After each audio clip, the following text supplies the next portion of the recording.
Welcome to the Kohler Maintenance Series. Is your faucet leaking? Are your handles difficult to turn?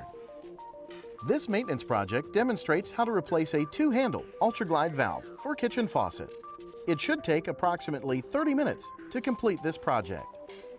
To replace the kitchen valves, first you'll need to determine if you have a threaded connection or a quick connect. For threaded connections, use full assembly 113-1481 for hot and 113-1482 for cold. For quick connect, use the full assembly retrofit kit 115-9621 for hot and 115-9620 for cold. For this project, you'll need a wrench, lockjaw pliers, Phillips head screwdriver, and sealant. Shut off the water supply before beginning this project. Then, disconnect the supply hose. Next, you're going to disconnect the spout hose from the spout tee. You may need to use a wrench to loosen it. Now remove the hex nut and unthread. Remove the valve body and pull up through the faucet hole. Grab the valve body and untwist the handle. Once the valve body is out of the faucet, remove the handle from the existing body.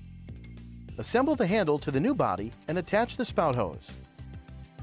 Now it's time to secure the valve body to the sink. Tighten the screws. Apply sealant to hold. Align and secure the handle. Use the wrench to secure the spout hose to the spout tee. Again, be cautious not to over-tighten. Now, it's time to connect the supply hose to the stop. Finally, turn the water supply on and check for leaks. Video Shopping Network, an Amazon affiliate. To see this product on Amazon, click the link in the video description below. You'll be able to see current pricing, product reviews, and any special deals. Desktop users should see the Amazon quick link below the video.